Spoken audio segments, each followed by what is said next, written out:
Esta predicación tiene 6 años, pero vale para ahora porque nuestro amado Pastor Sierra predica la palabra de Dios limpia y sin adulterarla.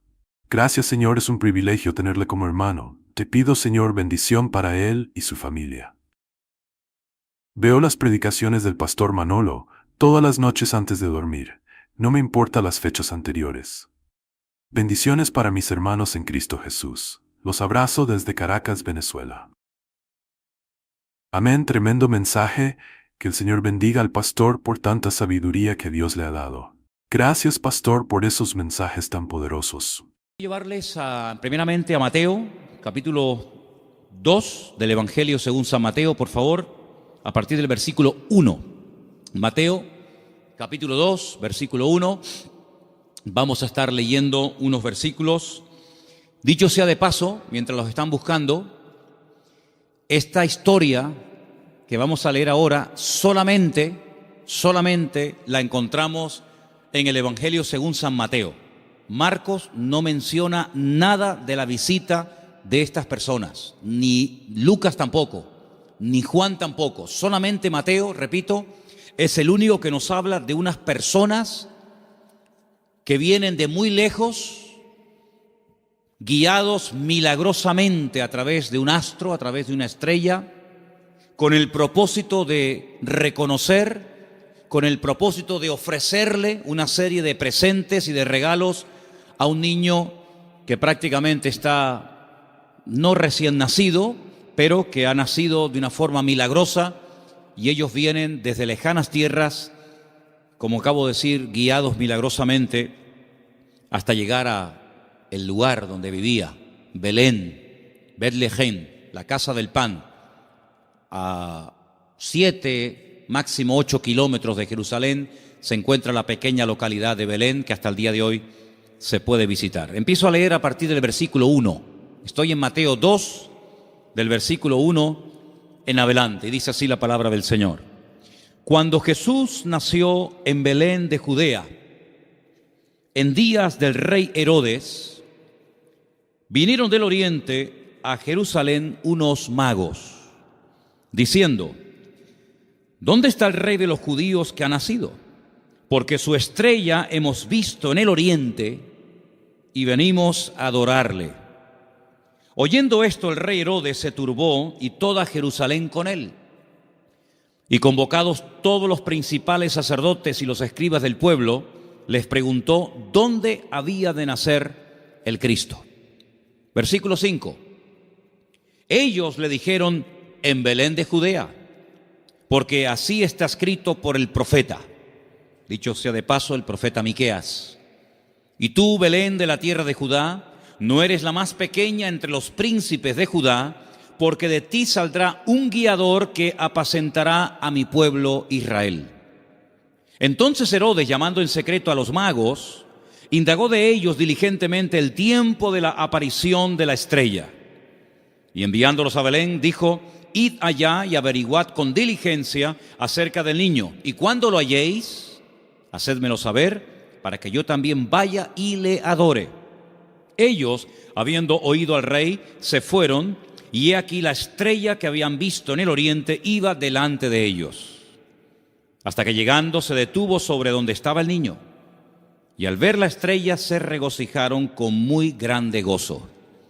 Y al entrar en la casa vieron al niño con su madre María, y postrándose lo adoraron, y abriendo sus tesoros le ofrecieron presentes: oro, incienso y mirra. Pero siendo avisados por revelación en sueños que no volviesen a Herodes, regresaron a su tierra por otro camino. Amén. Todos los años leemos esta porción, más o menos por estas fechas. Creo que es bueno leerla para que estemos informados de todas las cosas previas y posteriores que ocurrieron durante el nacimiento del Mesías, de nuestro Señor Jesucristo. Hoy leía esta misma historia, pero en otra versión. Y en vez de aparecer la palabra magos, aparecía la palabra sabios. Nos dice la Biblia de dónde vinieron, pero no nos dice cuántos vinieron. Es curioso que la tradición, en las cabalgatas famosas, días antes de los reyes, siempre aparecen 3, que incluso hasta se han atrevido a ponerle nombre.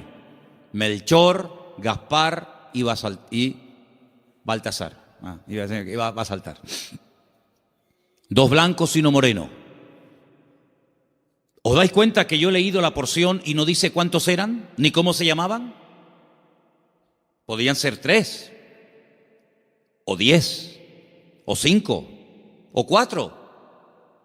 1 no, porque habla de magos, de sabios, por lo tanto mínimo 2. Pero la Biblia no da el dato de 3. ¿Y los nombres? Tampoco. ¿Qué peligro tan grande corremos cuando nos inventamos las cosas y en vez de ceñirnos a lo que nos dice la fuente, que es la Biblia, comenzamos a oír y a prestar atención a tradiciones, a mitos, a cuentos, y comenzamos a ponerle nombre a personajes que la Biblia ni les da el nombre ni el número? ¿De dónde viene entonces el tema de que eran 3? Bueno, todo esto tiene una explicación, no bíblica, pero la explicación que le han dado es que representan a los 3 continentes conocidos de aquel tiempo: Europa, Asia y África. Uno representando a cada uno de los continentes que en aquel momento se conocían, puesto que Oceanía y América en aquel momento prácticamente no aparecían por ninguna parte. Pero tampoco tenemos base bíblica para decir esto, porque los 3 o los 4 o los 8 todos vinieron del mismo sitio. No vino uno de África, otro de Europa, otro de Asia y allí se encontraron. No, venían juntos. Y venían los 3 juntos con un propósito. Y vinieron todos dirigidos de la misma manera. No es que uno en África tuvo un sueño, otro en Europa tuvo una visión y se le presentó un ángel y otro... No dice eso. Todos venían como un equipo, con un propósito, con una serie de presentes de los cuales hablaremos ahora un poco, y vinieron de Oriente. Ahora, ¿de qué parte de Oriente? Tampoco con exactitud lo sabemos, porque si ustedes se centran en Israel, toda la geografía bíblica parte de Israel. Eso siempre tienen que tenerlo presente. Cuando habla del norte, pero del norte, ¿desde dónde? Desde Madrid, desde Jerusalén, desde Roma. Toda la geografía bíblica siempre parte de Jerusalén. Cuando se habla del norte, pues tienes que coger un mapa, meterte en Israel y decir, ¿qué país queda en el norte? ¿Qué país queda en el sur? Cuando habla del mar grande, ¿de cuál habla? ¿Del Caribe? ¿Del Pacífico? ¿Del Caspio? No, el mar grande es el que está más cerca de Israel, que es el mar Mediterráneo, el Mare Nostrum, que está al oeste. Cuando habla del oriente, pues tienes que mirar desde Israel, no desde donde tú has nacido, porque si no, no encajan las cosas. Desde la geografía bíblica tienes que mirar qué países quedan al este, al oriente, de donde sale el sol. Bueno, hemos escuchado y hemos leído todo tipo de explicaciones, que si eran de la China, algunos dicen que venían de Babilonia, otros dicen que venían del Cáucaso, de tantos lugares, ¿verdad? Venían del este, venían del oriente. Ahora, en aquellos tiempos no era como hoy en día, que cogemos un avión y en unas cuantas horas nos ponemos en la otra parte del mundo. Por muy lejos que quede Chile, por muy lejos que quede Argentina, te montas en un avión en Madrid, en 12, 13 horas llegas a Buenos Aires sin ningún problema. Y has recorrido miles de kilómetros, has cruzado el charco, ¿verdad? Y has llegado casi hasta al extremo de la tierra, a la Patagonia, al fin del mundo. Pero en aquellos tiempos no era tan habitual, no era tan rápido, no era tan fácil el desplazarse de un país a otro. Lo que hoy en día hacemos en unas horas, en aquellos tiempos se tardaba días, semanas, meses y, si me apuras, hasta años. Fíjate, por ejemplo, que cuando hemos ido a Israel, cuando yo les llevo a ustedes a Galilea y les muestro el camino real que aún existe, yo les he dicho, estando allí, que se tarda una semana desde Galilea hasta Nazaret y un poquito más hasta Jerusalén. Una semana, dentro de un país. Ahora, ¿cuánto tardaron estos sabios o estos magos o astrólogos? ¿Cuánto tardaron de Oriente hasta llegar hasta el lugar donde había nacido el Señor? Pues mínimo un año. Mínimo. ¿En qué nos basamos para decir que tardaron como mínimo un año? Cuando uno lee la palabra, uno tiene que prestar atención al contexto, a todo lo que nos cuenta la historia, no solamente a unos cuantos versículos, sino a todo el contexto de la historia, situarnos en el momento de la época y tomar nota de una serie de detalles que nos aportan información que aparentemente no son importantes, pero son muy importantes. La imagen que la mayoría de la gente tiene del nacimiento de Cristo es más o menos así. Encontramos, y por ahí vamos a ver ahora en estos días, si no es que lo han puesto ya, lo que llaman los belenes, los portales, ¿sí? Y van a ver al niño en una cunita, su madre a un lado, el padre a otra, unos ángeles que están allí, los camellos fuera, los magos que entran dentro y se postran delante del niño, detrás una burra, detrás una vaca, ¿sí o no? Esa es la imagen que la gente tiene. Pero eso no es verdad, rotundamente falso. Ya este papa que dimitió, Ratzinger, cuando estaba como papa, no ahora en el paro, cuando estaba como papa, él dijo que eso era mentira, que eso no tiene base ni fundamento bíblico. Allí no estaban todos juntos, el niño, la madre, los animales, los magos, los pastores. Eso es rotundamente falso. Pero es la imagen que la gente tiene. Entonces la gente cuando va al pesebre o al portal que hacen aquí en el ayuntamiento o en otros lugares, pues ve a todos juntos. Sin embargo, si ustedes se fijan, hemos leído en esta noche en el versículo 11 una palabra clave para poder ir desgranando y explicando esta porción. Dice que al entrar en la casa, en todas las Biblias tiene que poner eso, sea de la versión que sea. En todas las Biblias tiene que poner: cuando entraron en la casa vieron al niño con su madre postrado y lo adoraron. En la casa. Ya no están en un lugar temporal. Cuando Herodes, hay varios Herodes en la Biblia, no es siempre el mismo, sino parece que este hombre no se muere nunca. El Herodes que manda a matar a los niños, no manda a matar a niños de 15 días o niños recién nacidos.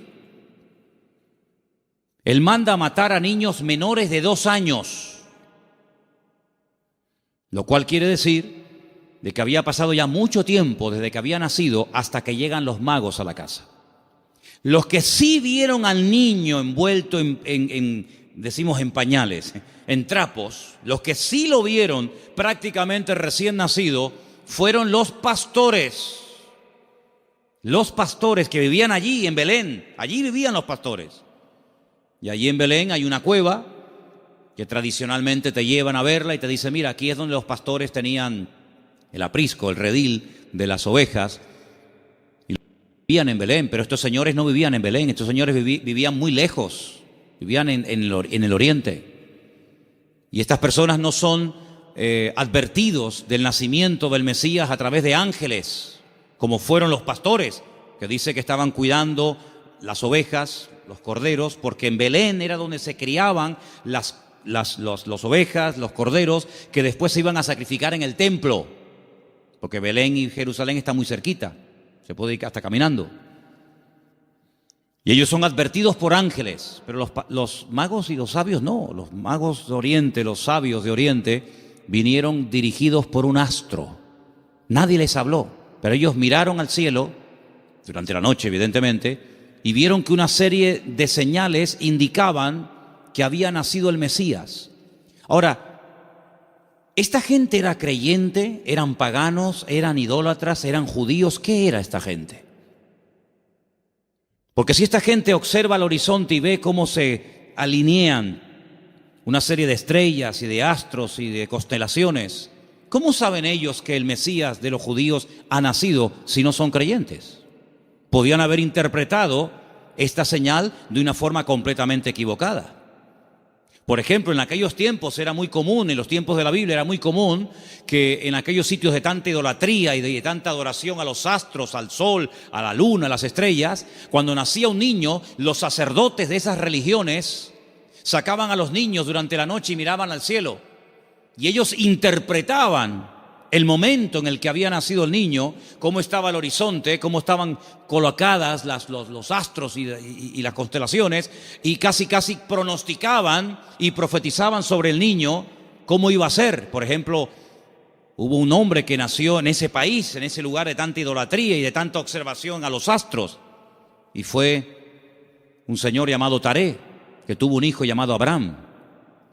Y cuando le pusieron el nombre, seguramente interpretaron equivocadamente de los astros que este sería un hombre enaltecido, y le marcaron su destino, hasta que él huye de esa tierra y el Señor le dice: levanta la mirada a los cielos, cuenta las estrellas, porque lo que te han profetizado no es así.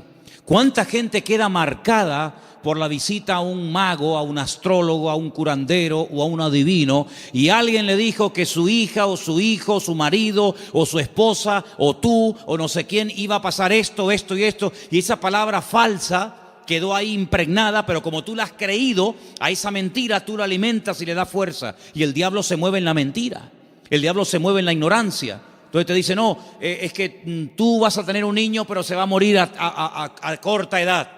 Y tú crees en esa palabra y la compartes y no sé, y te agarras a ella y le estás dando ideas al diablo. ¿Y cuántas veces queda la gente marcada por falsas profecías, por un pronóstico equivocado, por una carta astral, por una lectura de manos, por lo que dijo una noche un vasito que se movía y apuntaba en no sé qué dirección? ¿Y cuánta gente queda marcada de por vida? Y creen que van a estar enfermos, que van a morir jóvenes, que el marido se va a ir con otra, etcétera, etcétera, porque han creído una mentira. Y si la verdad te hace libre, la mentira te esclaviza y te amarga y te oprime la vida.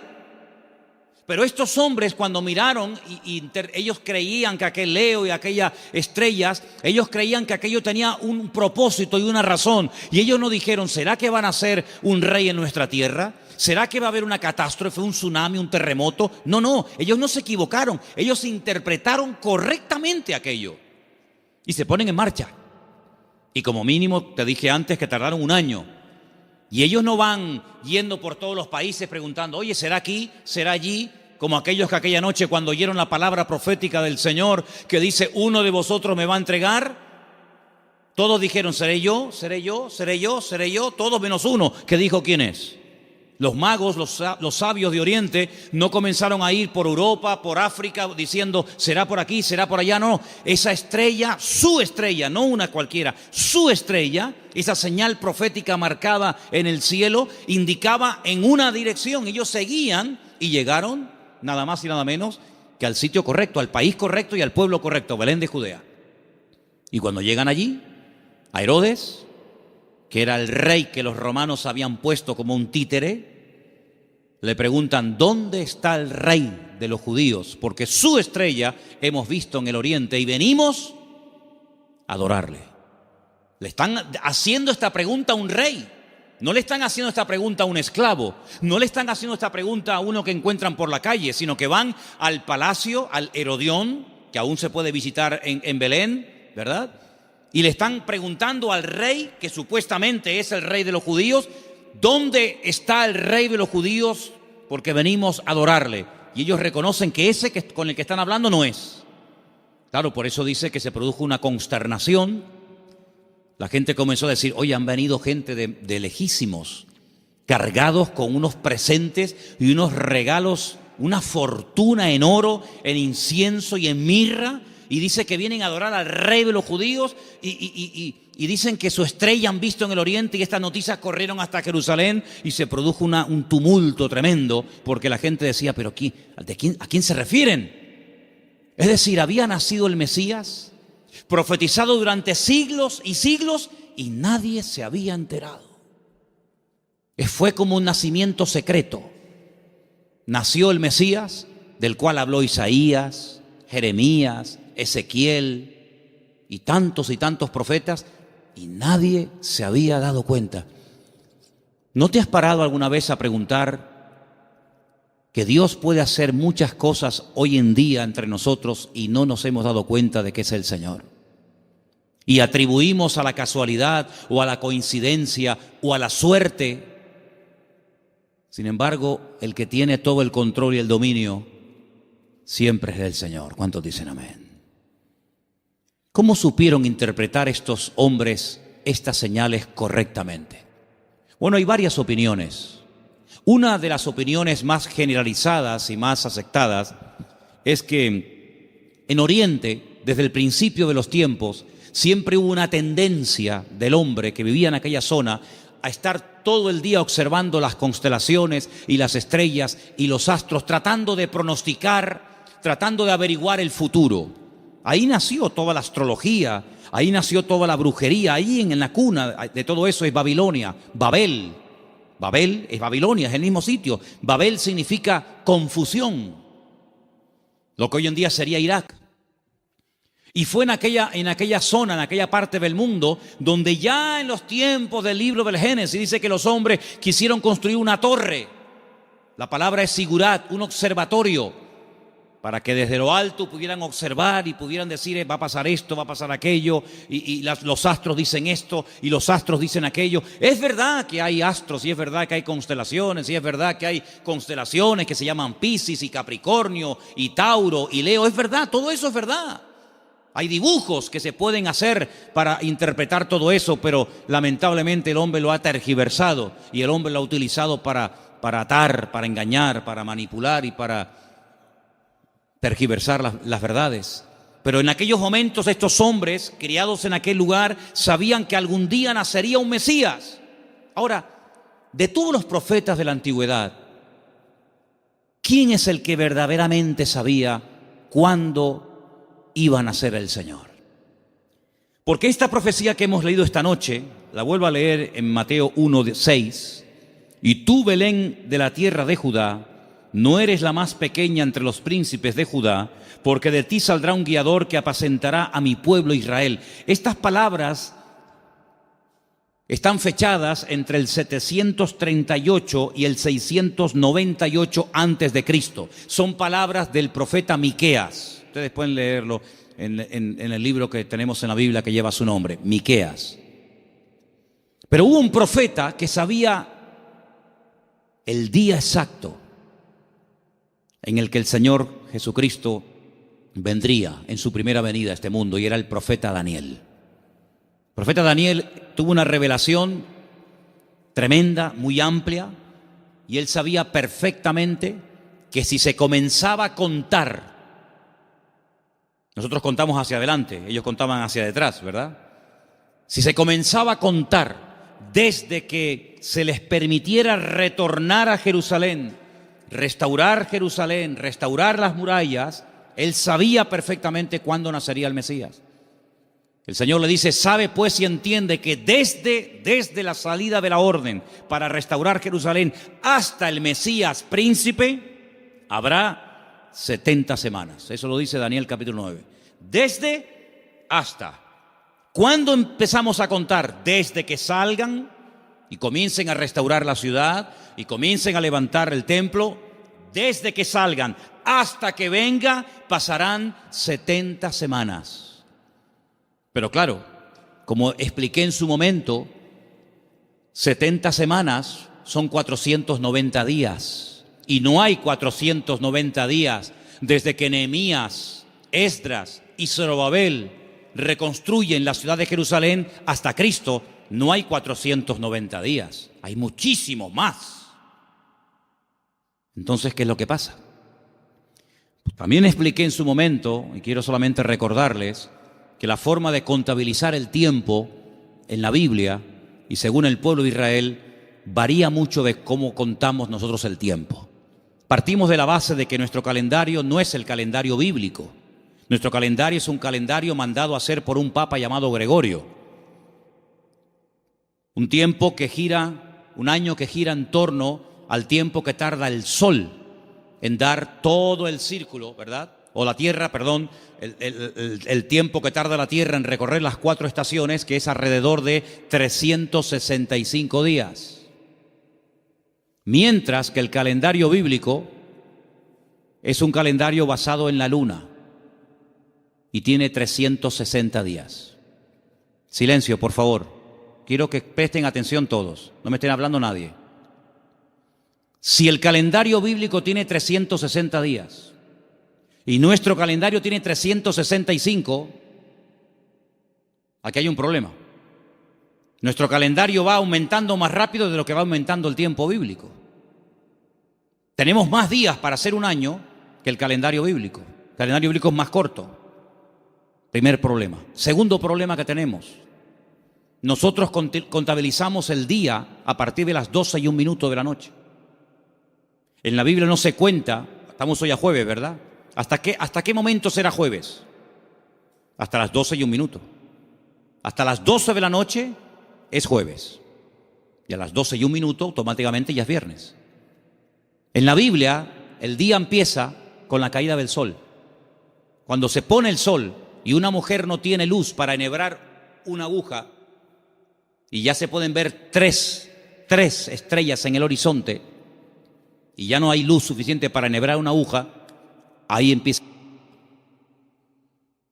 Si en este momento en Israel, a las 4, 4:15, 4:30, como mucho de la tarde, ya es de noche, quiere decir que en Israel a las 4:30 de la noche ya es viernes, mientras que aquí todavía estamos en el día jueves. ¿Se dan cuenta la cantidad de desajustes que se producen? Cuando el hombre se sale de la palabra, cuando el hombre sale de la escritura, es un lío. Por eso después no encaja nada. Por eso muchas personas han intentado poner fechas y tal, y es un desastre, porque no se ciñen a la escritura. Todas las profecías, todas, absolutamente todas, las de la primera y las de la segunda venida de Cristo, todas están basadas en el calendario bíblico, no en el calendario gregoriano o cristiano, que es el que tenemos nosotros hoy en día. Según el calendario bíblico, estamos en el año 5777. Según nuestro calendario, estamos en el año 2016 después de Cristo. Pero ¿y antes de Cristo no hubo historia? ¿Antes de Cristo no hubo nada? ¿Cómo que 2016? Entonces hay un desfase tremendo, de 5777 a 2016 después de Cristo. Y no contamos lo de antes. Tenemos otra forma de contabilizar, ¿verdad? Porque hay un antes y un después. Entonces es muy importante darnos cuenta de que el profeta Daniel, cuando recibía las revelaciones acerca de la venida del Mesías, el Señor le estaba hablando con términos bíblicos, no con términos modernos. Y cuando el Señor le dice 70 semanas, Daniel, sabe pues y entiende, escucha esto, desde que salgáis hasta que venga el Mesías príncipe, pasarán 70 semanas, pero resulta de que en el pueblo de Israel y según la Biblia, y esto está demostrado en el libro de Levítico, las formas de contar los días y las semanas también son diferentes. ¿Por qué? Porque nosotros llamamos semanas a un grupo de 7 días. Y 7 días para nosotros es una semana. Claro, y para todo el mundo. Pero además, en la Biblia se llama semana a un periodo de 7 años. Es decir, si le preguntas a un niño cuánto tiempo tiene, te puede responder de 2 maneras. A la manera nuestra y te dice, yo tengo 7 años. O te puede decir, yo tengo una semana. Y tú dices, ¿cómo va a tener esta niña una semana? Qué grandes son los niños en Israel, ¿no? Pero tienes que multiplicar, ¿verdad? De tal manera que cuando el Señor le dice al profeta Daniel, 70 semanas están determinadas sobre tu pueblo, lo que le está dando es un paquete profético de 490 años. 70 por 7, 490. Y esos 490 años, hay diferentes bloques, diferentes características, diferentes sucesos, diferentes acontecimientos, que cuando tú lo sabes interpretar, pues tú dices, efectivamente, 483 años, multiplícalo por años de 360 y te va a dar el número exacto de días que hay desde que salieron de Babilonia y restauraron Jerusalén hasta que entró el Mesías. Pasaron 483 años. Pero dice, pero son 70 años, 70 semanas. Y la última semana, los últimos 7 años, son los famosos 7 años de la Gran Tribulación. Y todo encaja. La Biblia es matemática pura. Es la única ciencia exacta, las matemáticas. En todas partes del mundo, 2 y 2 son 4. En todas partes del mundo. Por encima del Ecuador y por debajo del Ecuador, 2 y 2 son 4. En todas partes del mundo. Es una ciencia exacta, ¿verdad? No se puede cuestionar No es que aquí 2 y 2 son 4, allí son 3 y medio, allí son 8. No, en todas partes es igual. Y el Señor usa la matemática de Él, el tiempo de Él, el calendario de Él, para preparar a los pueblos, para preparar a las naciones, para preparar a su pueblo, para que aquel día no nos sorprendan las cosas como ladrón en la noche. Entonces estos hombres seguramente tenían la información que tenía el profeta Daniel. Y junto con la información del profeta Daniel y la observación meticulosa de los astros y de las estrellas, automáticamente dijeron: el tiempo se ha cumplido. El tiempo se ha cumplido del nacimiento del Mesías. Y ellos se ponen en marcha. Y cuando llegan, pues ya el niño no es un niño recién nacido. Ya el niño no está en un pesebre. El niño está en una casa. El niño está en una casa. Es interesante notar que en el pesebre estaba José y María, pero en la casa está solamente María, ya no está José. Y estos detalles es importante darse cuenta, porque son los detalles que nos van a ayudar a tener toda la información, todas las piezas del puzzle, y vamos a poder decir: amigo, los que vieron al niño recién nacido fueron los pastores. Y los magos o los sabios de Oriente, cuando vinieron, no vieron a un niño recién nacido, vieron a un niño de 1 año, año y medio, máximo 2 años. Y es muy diferente.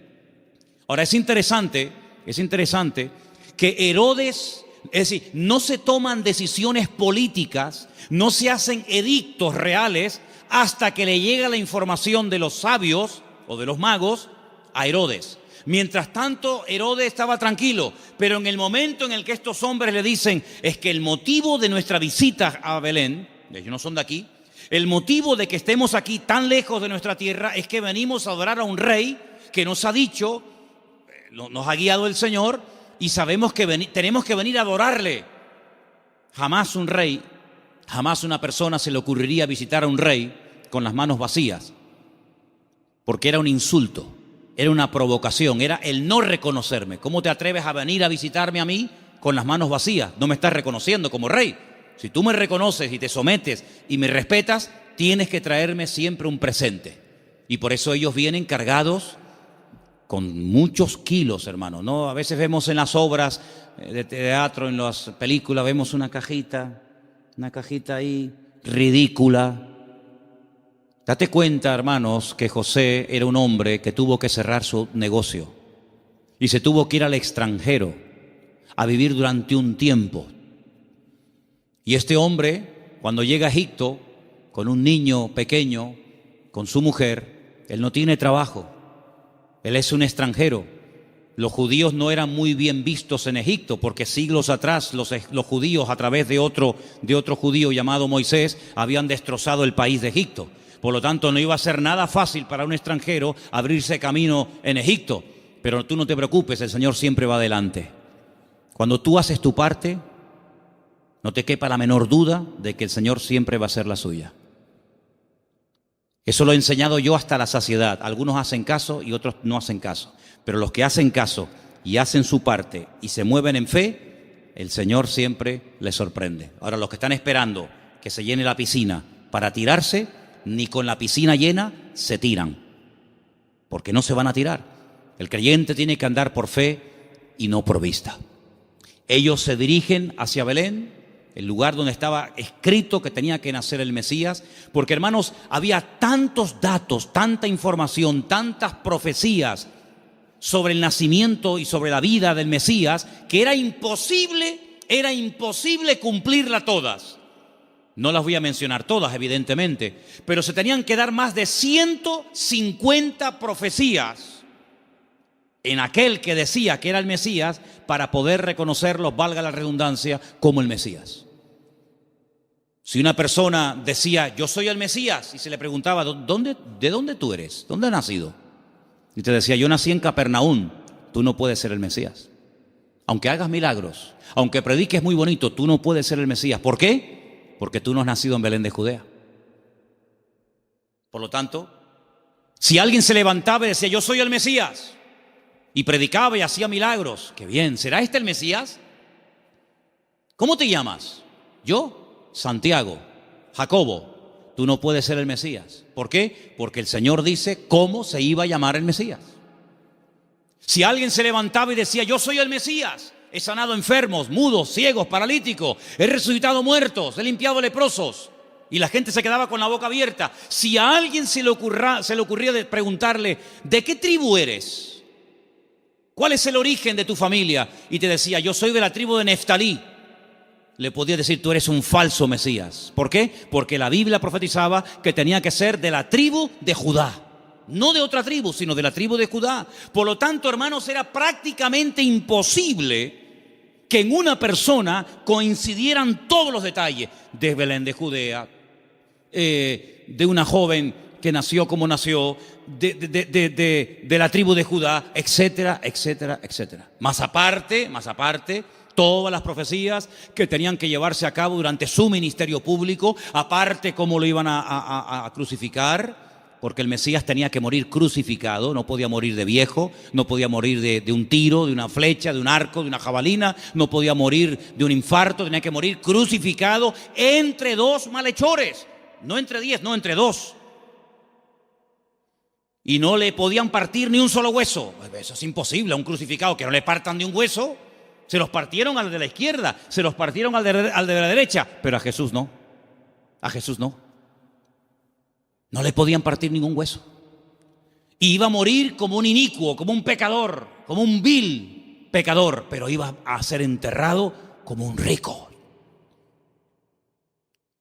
Tantos y tantos detalles que era prácticamente imposible. Pero suponte, imagínate que de los 150 detalles proféticos que tenían que cumplirse en él, una persona cumpliera 149. Pero queda el examen final, el más difícil de todos, la resurrección. Te han horadado las manos y los pies, te han crucificado entre ladrones, te han enterrado en un buen sepulcro, han sorteado tus vestiduras, te ha negado uno de tus discípulos, etcétera, etcétera, etcétera, pero al tercer día no has resucitado. Por lo tanto, aunque cumpliera con 149 profecías, si no cumplía con el examen final, con la PAU, no apruebas el examen, amigo. Por lo tanto, hermanos, cuando estos hombres se ponen en marcha, no es por emociones, no es por un sentimiento pasajero, sino es porque están coincidiendo tantas cosas que ellos van en fe y en obediencia, guiados milagrosamente a través del desierto, probablemente un viaje de más de un año hasta llegar a Belén de Judea. Cuando ellos llegan y le dicen a Herodes que vienen a adorar al Señor, resulta de que le presentan 3 tipos de regalos. Vamos a leerlos nuevamente, por favor. Estamos en Mateo capítulo 2, versículo 11. ¿Lo ponemos? Mateo 2:11. Al entrar en la casa vieron al niño con su madre María y postrándose lo adoraron. Y abriendo sus tesoros le ofrecieron presentes, oro, incienso y mirra. Algunos comentarios dicen que Daniel, cuando recibió la revelación, que la tenemos en la Biblia, por si te interesa conocerla, del nacimiento del Mesías, y también de su reinado, pero estamos hablando de su primera venida, Daniel vivía en el palacio con el rey Nabucodonosor, ¿os acordáis, verdad? Después con Belsasar y después con otros también. Dicen los comentarios que Daniel no tuvo descendencia, seguramente lo hicieron eunuco, que era lo más probable, y no tuvo descendencia, pero dice que era uno de los hombres más ricos de todo el país. Después del rey, el que más autoridad, el que más prestigio y reconocimiento tenía, era Daniel. Así de claro, igual que José en Egipto, que después de Faraón el que mandaba era José. Casi podríamos decir que mandaba más José que Faraón. Toda esa fortuna, toda esa riqueza no se la quedaron sus hijos porque, repito, no tuvo. Y algunos dicen que puede ser que estos sabios, guiados como ya hemos dicho, milagrosamente, llegaron hasta Belén y esta fortuna, porque no era una cajita así, era una fortuna en oro, en incienso y en mirra, que a lo mejor tú dices, bueno, yo de las 3 cosas me quedo con el oro. ¿Y el incienso y la mirra? Bueno, vamos a ver. Todo lo que la Biblia relata, todo lo que ocurre en la palabra de Dios, todo tiene una razón de ser, ¿sí o no? No hay nada casual. Porque la Biblia dice que eran 153 peces los que pescaron? ¿Por qué dice la Biblia que comieron 5.000 hombres? ¿Por qué dice la Biblia que le regalaron oro, incienso y mirra? ¿Qué más da? Le hicieron presente, le hicieron regalos. ¿Y qué más da? No, lo dice. ¿Te le trajeron? ¿Qué le trajeron? ¿Ropas? No. ¿Joyas? No. ¿Comida? Tampoco. Oro, incienso y mirra. Tal vez para nosotros esos regalos no sean tan significativos, pero vamos a explicarlos.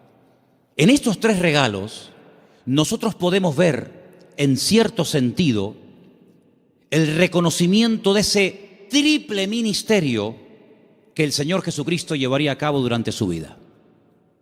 Ustedes saben que en el Antiguo Testamento o eras profeta o eras rey. Las dos cosas al mismo tiempo no se podía hacer. Muy rara vez, por ejemplo, David, a veces profetizaba, pero David no pasó a la historia por ser un profeta, aunque a veces profetizaba.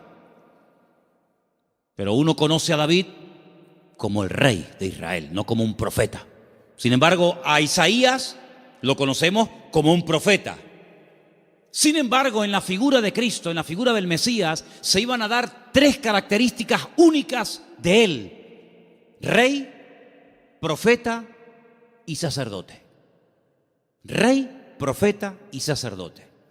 El oro representa en cierto sentido la realeza del Señor Jesucristo, porque Él es el Rey de reyes y Señor de señores. Nadie dijo amén, pero lo es. Él es el Rey de reyes y el Señor de los señores. Nació como rey, lo crucificaron diciendo que era un rey y volverá a este mundo como un rey. Cuando nació dijeron: hemos venido a adorar al rey de los judíos. Era un niño, 1 año y medio, 2 años, pero era un rey. Todavía no se manifestaban sus poderes, sus milagros, pero era un rey.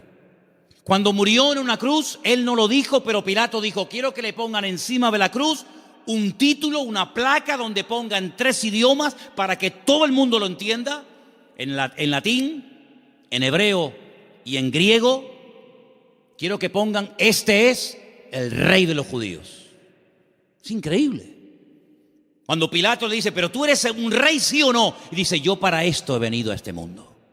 Pasa que todo tiene su momento y todo tiene su lugar. Cuando oramos en el Padre Nuestro, lo leemos o lo mencionamos, hay una parte que recordamos que Él es rey. Cuando decimos: venga tu reino, y no hay reino sin rey, y no hay rey sin reino. Por lo tanto, Él es un rey. Y en ese presente del oro, moneda internacional, dicho sea de paso, porque con oro puedes ir a cualquier parte del mundo, se reconoce que Él era un rey. De hecho, ellos dicen: venimos a adorar a un rey, pequeño, pero al fin y al cabo rey.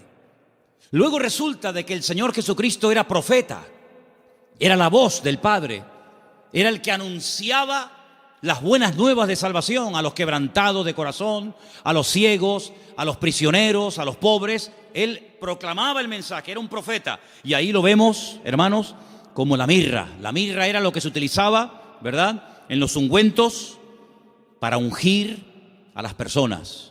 Y con ese elemento de la mirra vemos que se le reconoce su ministerio profético. ¿Cuántas veces profetizó el Señor? ¿Recuerdan alguna profecía que dijo el Señor? Yo recuerdo muchas. Por ejemplo, una muy sencilla, pero que se cumplió literalmente. En una mesa se queda mirando a todos y les dice: ¿sabéis una cosa? Esta noche uno de ustedes me va a traicionar. ¿Cómo? ¿Nosotros? Eso no puede ser. Nosotros somos tus discípulos. Lo hemos dejado todo para estar contigo. Pero Él profetizó. Eso es una palabra profética. No se había cumplido.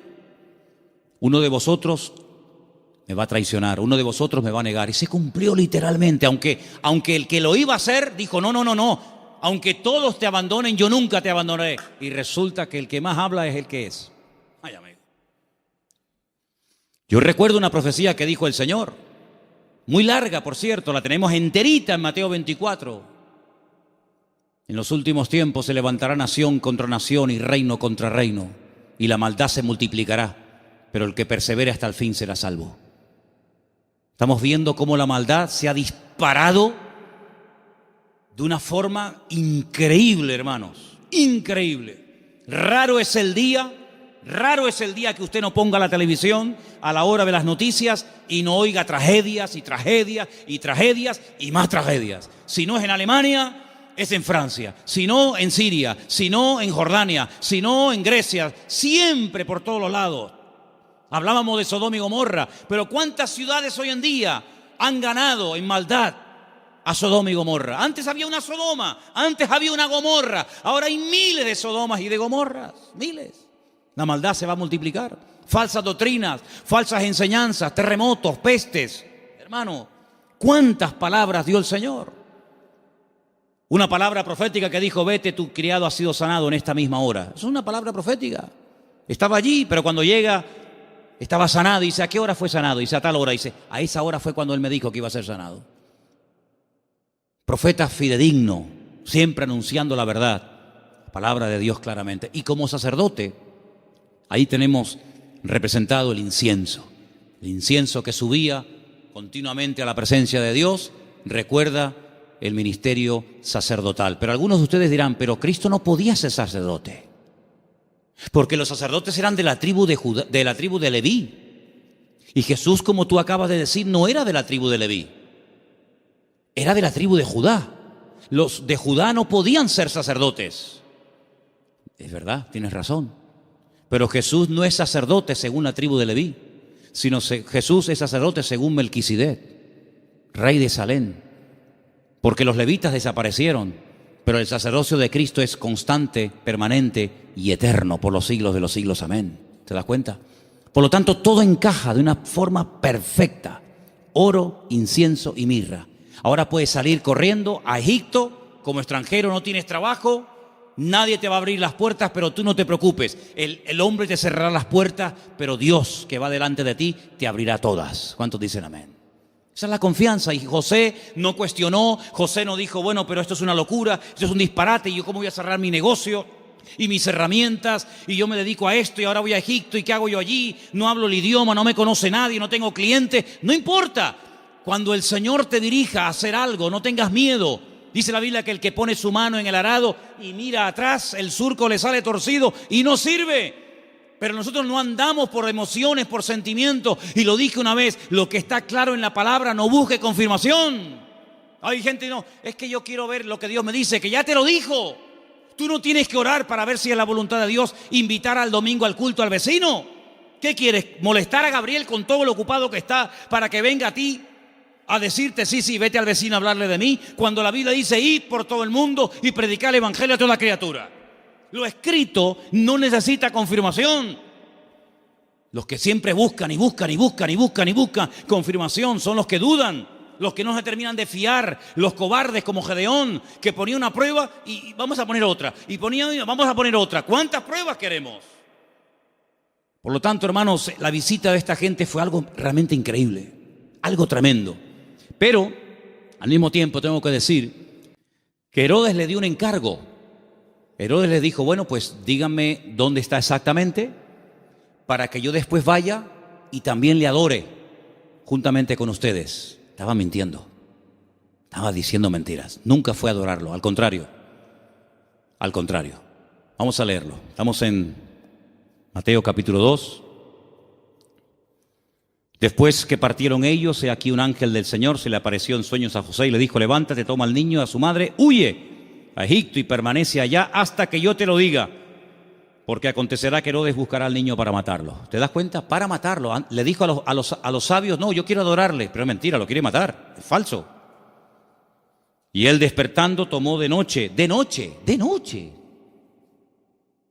si el Señor me ha hablado, cuanto antes ponga la palabra en práctica, mejor. ¿Para qué esperar a mañana? De noche, me levanté.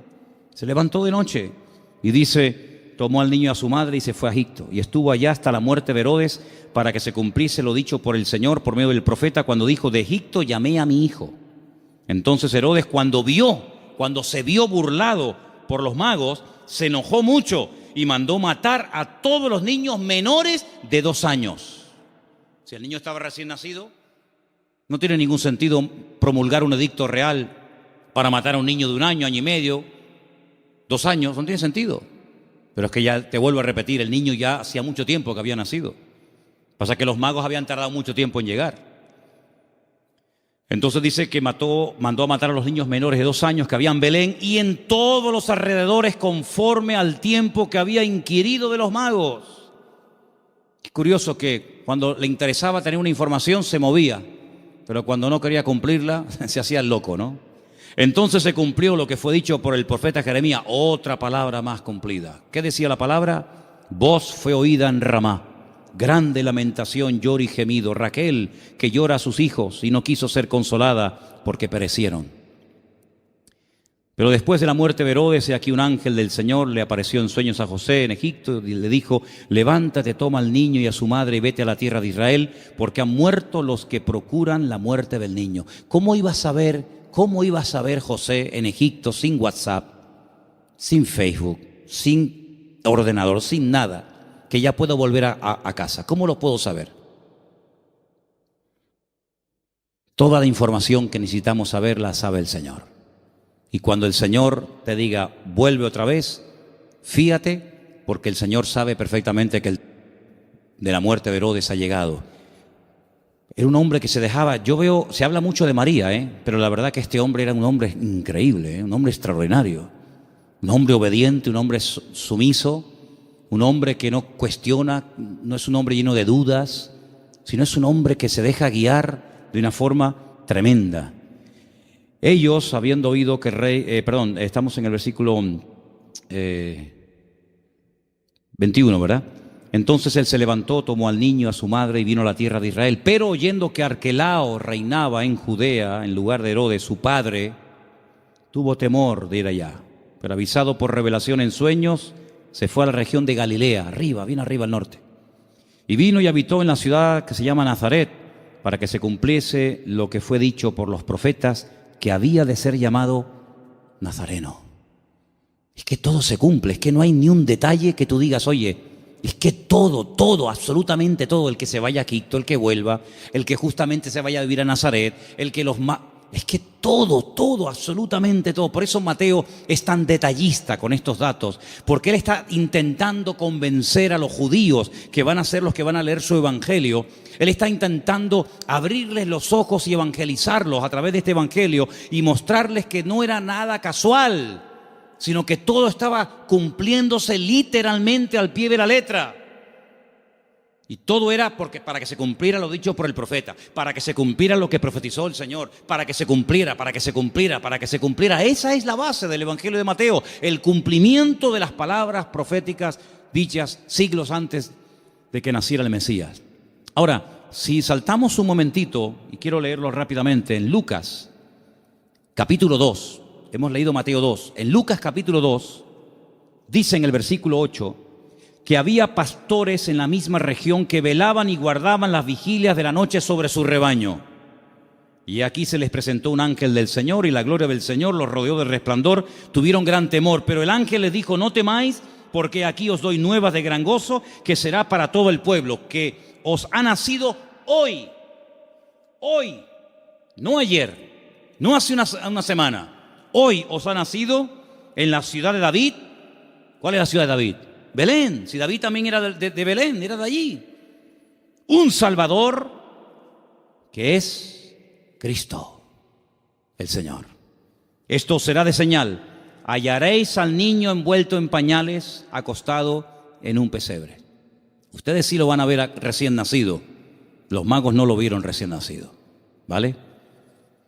Repentinamente se apareció con el ángel una multitud de las huestes celestiales que alababan a Dios y decían, gloria a Dios en las alturas y en la tierra paz, buena voluntad para con los hombres. Sucedió que cuando los pastores se fueron de ellos al cielo, los ángeles, no se fueron los pastores al cielo y se quedaron los ángeles, fue al revés. Se dijeron unos a otros, pasemos pues hasta Belén y veamos esto que ha sucedido y que el Señor nos ha manifestado. Vinieron pues apresuradamente y hallaron a María y a José. Cuando llegaron los magos, José no estaba, por lo menos no lo menciona, pero aquí sí. Estaba José, María y al niño acostado en el pesebre. Y al verlo dieron a conocer lo que se les había dicho acerca del niño y todos los que le oyeron se maravillaron de lo que los pastores decían. Pero María guardaba todas estas cosas, meditándolas en su corazón. Y volvieron los pastores glorificando y alabando a Dios por todas las cosas que habían oído y visto, como se les había dicho. ¿Tú sabes el frío que hace en Israel en invierno? ¿Sabes el frío que hace allí? Aquí me hace gracia cuando la gente dice, uy, qué frío que hace. Tú no sabes lo que es frío. Allí hace frío, pero de verdad, y nieva. Jesús no nació el 24 de diciembre, hermano. Eso es una gran mentira.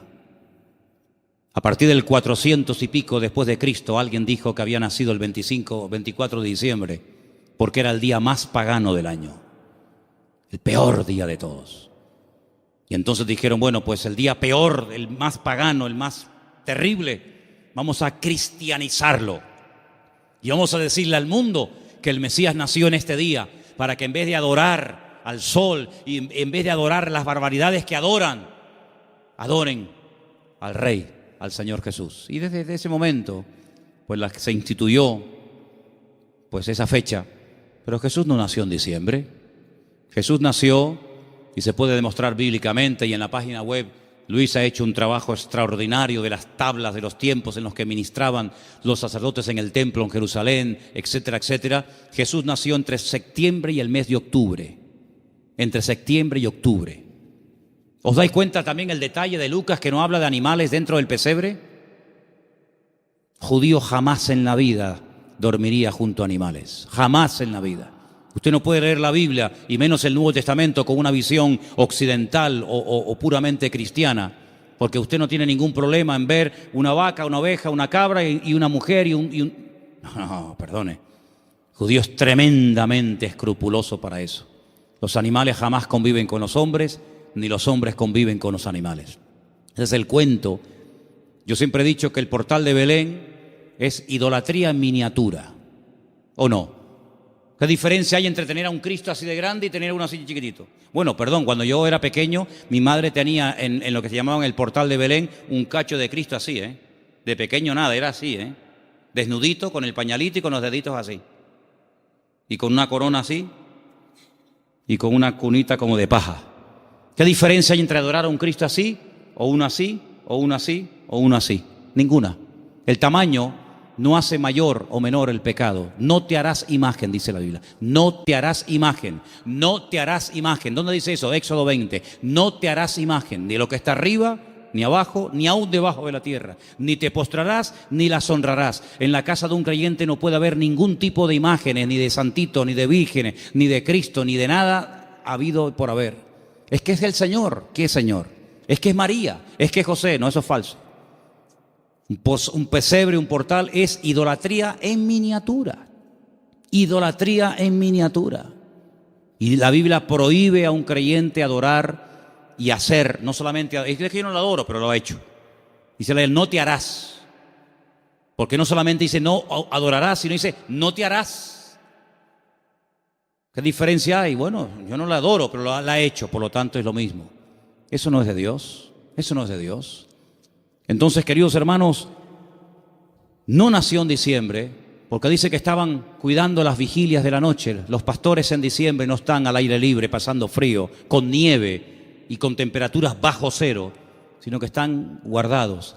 Era la fiesta, entre septiembre y octubre, era una fiesta, por eso todo estaba lleno. No había lugar, claro, ¿por qué no había lugar?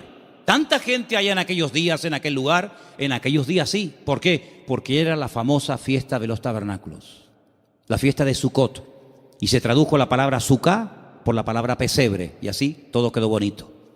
Era una cabaña improvisada donde él pudo estar con su mujer, dando a luz, pero nada de vaquitas, ni cabras, ni ovejas, ni animales dentro, en absoluto, para nada, para nada. Por lo tanto, hermanos, lo que tenemos que hacer es leer más la palabra, prestar atención a lo que dice la Biblia, menos películas y menos clichés que tenemos en la cabeza que nos han metido de que somos pequeñitos. Y sobre todo, hermanos, quiero terminar diciendo esto. Y el domingo lo voy a repetir hasta la saciedad, me lo vais a escuchar. ¿Habéis escuchado en estos días la palabra Jesús, la palabra Cristo? Yo no la he escuchado por ningún lado. Yo no la he escuchado. Papá Noel, bengalas, piñata, langostino, sidra, árboles, cintitas, todo lo que usted quiera, regalos, todo lo que... Pero a Jesús, todo esto, la fiesta es en torno a ¿quién? ¿Quién es el protagonista de la historia? ¿Quién es este señor gordo, vestido de rojo, que nos lo quieren meter hasta en la sopa? ¿Quién es este tipo? ¿Quién es este señor? ¿De dónde viene este señor? De San Nicolás, dicen los venezolanos, el San Nicolás, Papá Noel, Santa Claus. Santa Claus. Yo al único santo que conozco es al Señor Jesucristo, Señor de señores y Rey de reyes. No conozco a ninguno más. Hermano, o nos vamos a la Biblia o nos salimos de la misma.